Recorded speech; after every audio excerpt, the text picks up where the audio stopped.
Hello, in this video tutorial we will see what is syntax trees and the directed acyclic graph. Now the syntax tree is nothing but one of the intermediate code representation technique. These syntax trees are also called as abstract syntax trees because they are showing some abstract representation of provided parse tree. So the syntax tree are generated from the parse tree and parse tree are generated from the given grammar. So the abstract representation of the grammar can be represented with the help of syntax tree. We will see in the coming slides how syntax trees are created from the parse tree. But before that, let us understand what is syntax tree. So syntax tree are nothing but the condensed form of parse tree, short form of parse tree. Syntax tree uses some constructs as a part of it.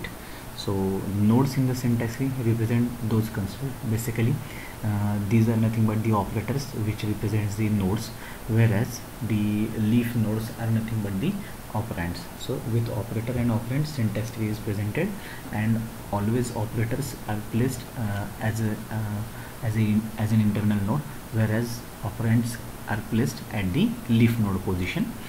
So directed acyclic graph, it is one of the form of syntax tree. Let us differentiate between parse tree and syntax tree. So the parse tree is nothing but the graphical representation of the derivations provided or grammar provided, whereas syntax tree is nothing but the compact or the condensed form of the parse tree. In the parse tree, each interior node represents the grammar rule and leaf node represents the terminal symbol of the grammar, whereas in the syntax tree you have interior node or the internal node as the operators and leaf node, child nodes are nothing but the operands. Also with the parse tree, the every characteristic information is provided from the real syntax. That means whatever syntax is there for the parse tree, so each and every characteristic information is provided, but this is not in the case of syntax tree. It is not providing the characteristic information of its real syntax, and the parse trees are not as dense as syntax trees, whereas syntax trees are comparatively more dense than the parse tree. Here this is the example of given parse tree. So grammar could be E tends to E plus T, or E tends to T, and T tends to T, or T tends to digit. So this kind of grammar we have seen many times in the examples. So for that grammar, parse tree is drawn. Here each you can see these are nothing but the non-terminal symbols, and the leaf nodes are nothing but the terminal symbols, and each of these represents one grammar rule basically. So E tends to T and T tends to digit, this is a grammar rule, or E tends to E plus T, this is a grammar rule or production rule represented with the parse tree, whereas in the syntax tree no such information is given. This syntax tree could be 3 into 5 plus 4. So one expression is represented with the help of syntax tree. The expression could be can be represented here in the parse tree as well. That means whether the input string is parse or not, and the input string is 3 into 5 plus 4. So for this given parse tree, a corresponding syntax tree is drawn. As I said, the syntax trees are also called as abstract syntax tree just because it is abstract information. That means it does not provide you like which rule represented by which nodes or where parentheses are represented. So the characteristic information of the real-time syntax is not provided with the abstract syntax trees. One of the type of syntax tree is nothing but directed acyclic graph. So what this DAG contains basically, it is a graph-like structure, and in a graph-like structure there are various nodes, and each node is having unique value. That means a unique node is present there, and no cycles are created in the graph diagram. So unique nodes as well as no cycle, this is one of the major property of DAGs. That is why it is called as acyclic graph. and DAG are basically useful for implementing the transformation on basic blocks. So what is the meaning of basic blocks? Basic blocks are nothing but the sequential statements executed in some order. That means statement 1, statement 2, statement 3, statement 4, in this way. These basic block of statement is nothing but the sequence of statement executed in some specific order. So DAG is basically used for the transformation on basic blocks. These DAGs are also used to optimize the basic blocks. That means optimization is what? Some dead code elimination. That means a repetition of code can be eliminated, or like substituted values.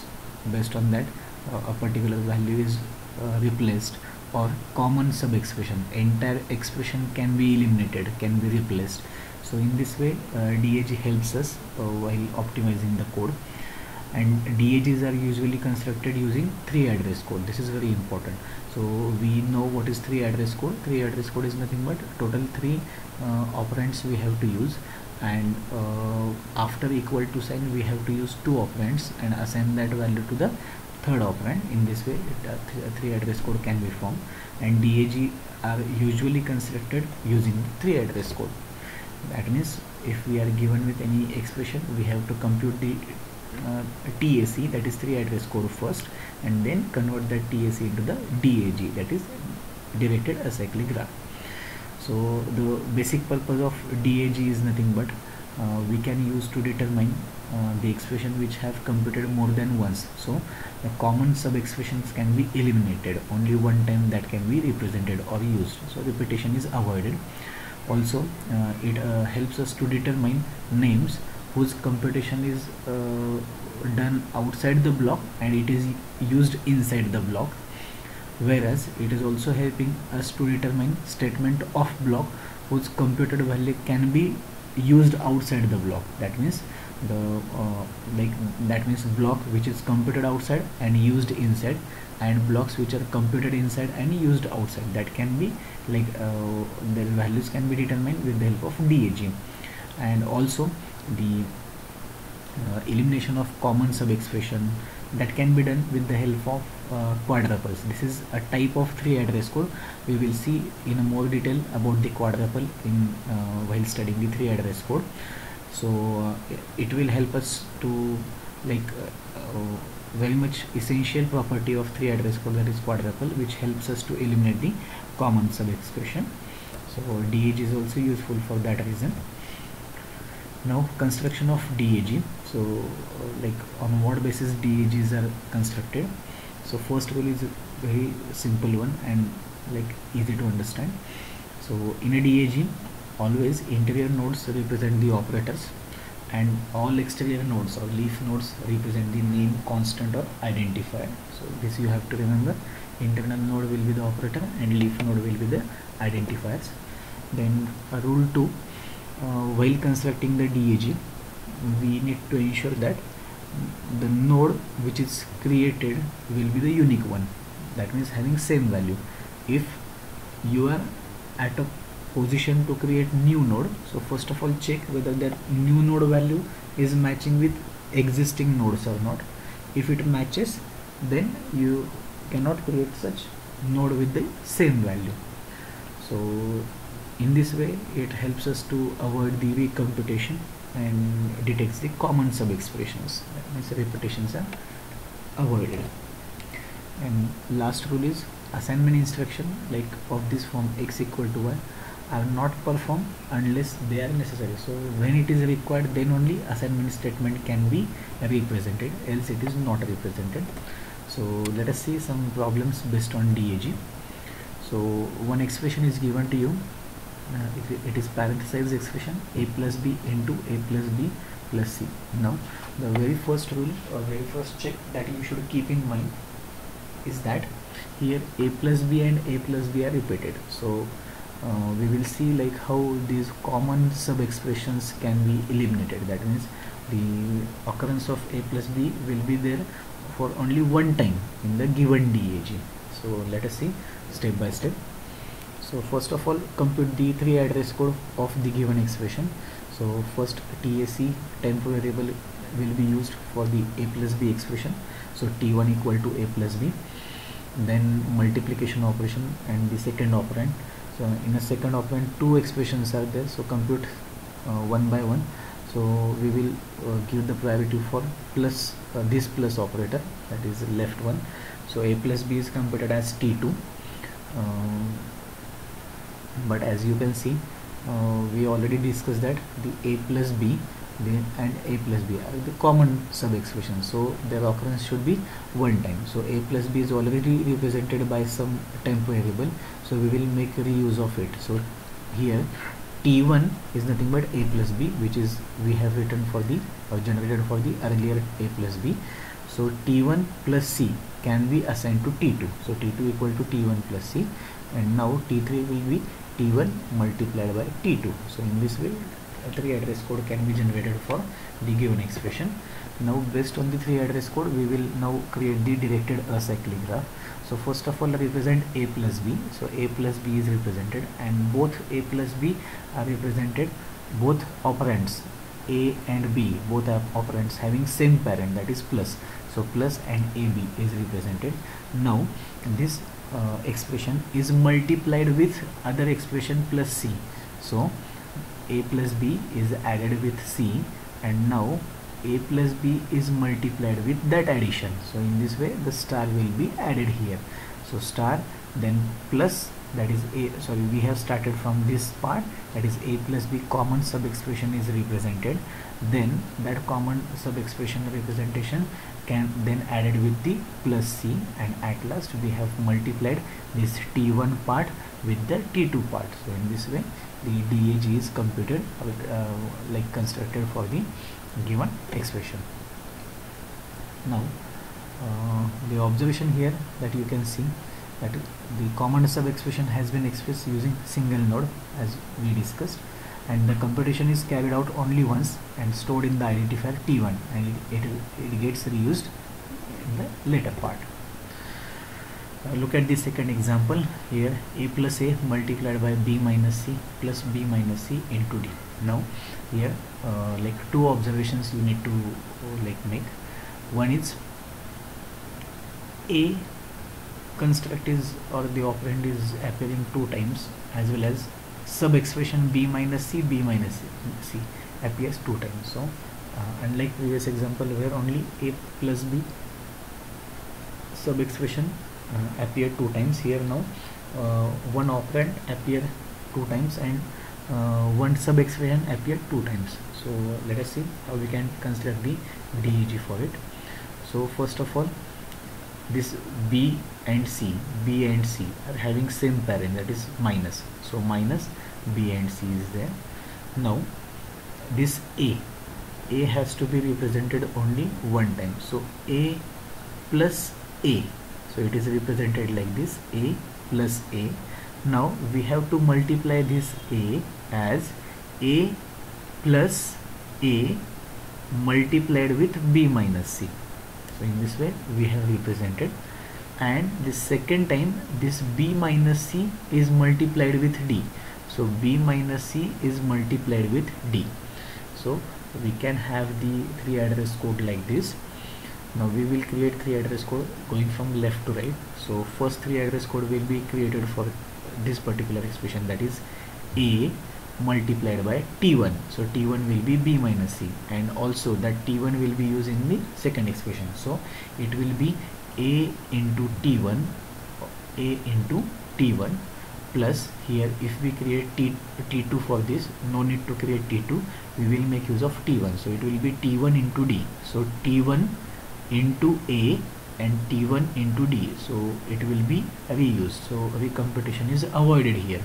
And a can be like stored into some temporary, let us say t2 you can create for a and t3 you can create for d, so t2 into t1 and it is added with the t2 again, whereas this t1 b minus c star d, so b minus c is t1 can be multiplied with the third temporary, that is t3. So in this way the DAG can be drawn for the given expression. As I said, before constructing a new node, check first of all that node, what is its value, look at its left and right, whether it is already if it is matching to that node, then only you will not create the node. If it is not matching, then you will be creating that node. That means it is allowed. Now we'll switch to some of the problems based on syntax trees. So what is syntax trees? We already seen. So understand the first problem. You are given with a grammar. For this grammar we have already seen the parse tree and syntax tree. So the string given to you is id plus id into id. So parse tree, syntax tree and DAG is asked to find. So first of all, parse tree is given here based on the grammar. Then for the same grammar, syntax tree is drawn, and now DAG here to construct the DAG for this syntax tree. Let us understand the ID. This construct or this operand is appearing 3 times, so we have to take care of it. So how we can generate? So ID into ID. So ID into ID. This is represented. This branch is represented as like ID into ID, and the entire result is added with again ID. So ID plus multiplication, and this ID is like it is appear 2 times. In this way we can create the DAG for it. The 3 address code could be here. We will construct for this as a T1. So ID plus T1, or you can create T1 as ID. So ID plus T1 into T2, or ID plus T1 into T1, because ID is nothing but T1, and T1 plus T1 into T1. So in this way only one temporary variable is sufficient to represent or create the like intermediate code for such type of input or such type of expression. So this is nothing but the directed acyclic graph for the given grammar based on its parse tree, which is converted into syntax tree, and at last DAG is prepared. Now the second problem, where a plus b into c minus d plus e divided by f into a plus b is given to you. So the one of the method, it could be, first of all, get the postfix expression of it.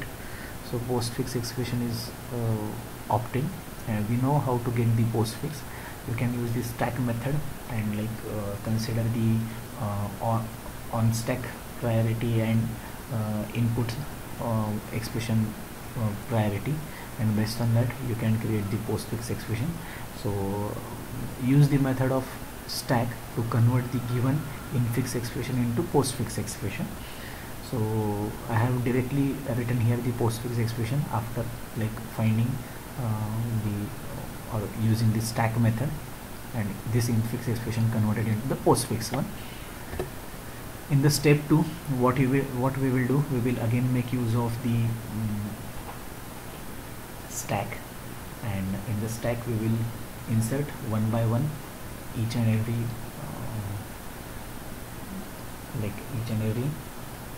symbol of the postfix expression, and we will get the syntax tree. So there are 2 basic rules.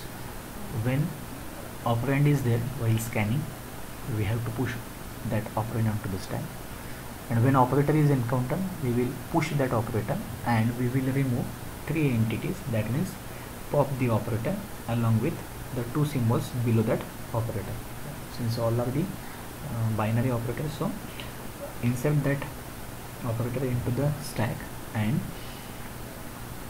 pop out or remove that operator itself plus the 2 symbols or the 2 operands below that particular operator, and perform the operation, any operation that you have.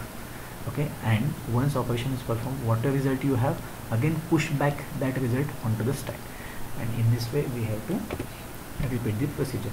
So first of all, A is inserted, B is inserted, and now plus is occurred. So plus is inserted, and now we will remove, and it will be A plus B, and entire result will be pushed back onto the stack. So A plus B. After that, C D minus is there. When minus operator is there, so we will be removing C minus D, and we are inserting the entire result, C minus D. Next operator coming is star. So star, we will remove the star as well as C minus D and A plus B, and we will perform the operation. So A plus B star, C minus D and insert that entire operation. Then EF is occurred and divide sign, so E divided by F, that result will be there and it is inserted onto the stack. Here you can observe E divided by F. Then A, B and plus is there, so A plus B is computed and pushed onto the stack. Now star is occurred, so E divided by F and A plus B, these expressions are multiplied together and inserted into the stack. At last plus is there, so remove two operands, so A plus B into C minus D plus E divided by F into A plus B. This type of expression we will obtain, syntax we will obtain. So this is what the final syntax tree, where the internal nodes are the operator and the leaf nodes are the operands. So this is how we can construct the syntax tree.